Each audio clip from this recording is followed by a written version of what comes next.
कहाणी ज्येष्ठ गौरीची। ही आहे ज्येष्ठ गौरीची पारंपरिक कहाणी।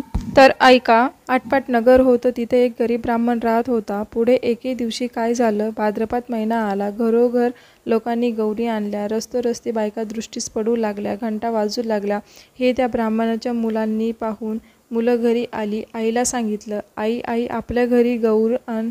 आई म्हणाली, बाळांनो, गौर आणून काय करू, तिची पूजापत्री केली पाहिजे, घावन घातल्याचा नैवेद्य दाखवला पाहिजे आणि आपल्या घरात तर काही नाही। तुम्ही बापाजवळ जा, बाजारातलं सामान आणायला सांगा। सामान आणलं म्हणजे गौर आणीन। मुलं तिथून उठली, बापाकडे आली, बापा बाजारात जा, घावन घातल्याचं सामान आणा म्हणजे आई गौर आणील। बापानं घरात चौकशी केली, मुलांचा नाद ऐकला, मनात फार दुःखी झाला। सोन्यासारखी मुलं आहेत, पण त्यांचा हट्ट पुरविता येणार नाही। गरिबापुढं उपाय नाही, मागायला जावं तर मिळणार नाही, यापेक्षा मरम वरम म्हणून उठला।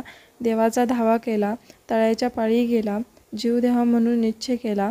अर्ध्या वाटेवर गेला, इतक्या संध्याकाळ झाली। जवळच एक म्हातारी सवाशीण भेटली, तिने त्याची चाहूल ऐकली। कोण म्हणून विचारलं, ब्राह्मणानं हकीकत सांगितली। म्हातारीनं त्याचं समाधान केलं, बोधाच्या 4 गोष्टी सांगितल्या। ब्राह्मणानं म्हातारीला घरी आणलं, बायकोनं दिवा लावला, चौकशी केली, पाहुण्याबाई कोण आपल्या म्हणून विचारलं, नवऱ्यानं आजी म्हणून सांगितलं। बायको घरात गेली आणि अंबिला करता कन्या पाहू लागली। तो मडकं आपलं कान्यांनी भरलेलं दृष्टीस पडलं, तिला मोठं नवल वाटलं। ही गोष्ट तिनं आपल्या नवऱ्याला सांगितली, त्याला मोठा आनंद झाला। पुढं पुष्कळ पेच केली, सगळ्यांनी पोटभर खाल्ली, सगळीजण आनंदाने निजली। सकाळ झाली तशी म्हातारीनं ब्राह्मणाला हाक मारली, मुला मला न्हाऊ घालायला सांग म्हणून म्हणाली।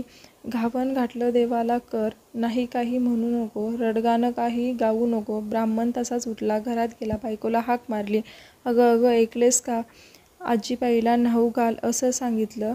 आपण उठून भिक्षेला गेला, भिक्षा पुष्कळ मिळाली, सपाटून गूळ मिळाला, मग सगळं सामान आणलं। ब्राह्मणाला आनंद झाला, बायकोनं सर्व स्वयंपाक केला, मुलं बाळं सुद्धा पोटभर जेवली। म्हातारीनं ब्राह्मणाला हाक मारली, उद्या जेवायला खीर कर म्हणून सांगितलं। ब्राह्मण म्हणाला, आजी दूध कोठून आणू? तशी म्हातारी म्हणाली, तू काही काळजी करू नको, आता उठ आणि जितक्या गाई म्हशी पाहिजे असतील तितके खुटं पूर, तितक्यांना दावी बांध। संध्याकाळी गोरज मुहूर्तावर गाई म्हशींची नावे घेऊन हाका मार, म्हणजे त्या येतील, तुझा गोठा भरेल, त्यांचं दूध काढ। ब्राह्मणांना तसं केलं, गाई म्हशींना हाका मारल्या, त्या धावत आल्या। ब्राह्मणाचा गोठा गाई म्हशींनी भरून गेला, ब्राह्मणाने त्यांचं दूध काढलं। दुसऱ्या दिवशी खीर केली। संध्याकाळ झाली तशी म्हातारी म्हणाली, मुला मला आता पोस्ती कर। ब्राह्मण म्हणू लागला, आजी तुमच्या कृपेने मला आता सगळं प्राप्त झालं, आता तुम्हाला पोस्ती कसे करू?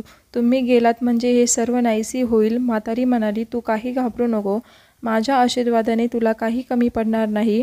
ज्येष्ठ गौर म्हणतात ती मीच, मला आज पोस्ती कर। ब्राह्मण म्हणाला, हे दिलेले असंच वाढावं असं काही उपाय सांग। गौरीनं सांगितलं, तुला येताना वाळू देई, ती साऱ्या घरभर टाक, हांड्यावर टाक, मडक्यावर टाक, पेटीत टाक, गोठ्यात टाक, असं केलंस म्हणजे कधी कमी होणार नाही। ब्राह्मणानं बरं म्हटलं, तिची पूजा केली, गौर आपली प्रसन्न झाली। तिनं आपलं व्रत सांगितलं, भादव्याच्या महिन्यात तळ्याच्या पाळी जावं, 2 खडे घरी आणावे, ऊन पाण्याने धुवावे, ज्येष्ठ गौर व कनिष्ठ गौर म्हणून त्यांची स्थापना करावी, त्यांची पूजा करावी। दुसरे दिवशी घावनगोड, तिसरे दिवशी खीरपोळीचा नैवेद्य दाखवावा, सवासणीची ओटी भरावी, जेवू घालावं। संध्याकाळी हळदी कुंक वाहून बोळवण करावी, म्हणजे त्याला अक्षय सुख मिळेल, सतत संपत्ती मिळेल। ही 60 उत्तराची कहाणी। 5 उत्तरी देवाच्या दारी, गाईच्या गोठी, पिंपळाच्या पारी, सुफळ संपूर्ण। अशा पद्धतीने ही ज्येष्ठ गौरीची कहाणी आहे। ही ज्येष्ठ गौरीची कहाणी युजफुल वाटली असेल तर व्हिडिओला लाईक शेअर करा आणि असेच व्हिडिओ बघायचे असेल तर चॅनलला सबस्क्राईब करा, जेणेकरून अशा माहितीच्या व्हिडिओची नोटिफिकेशन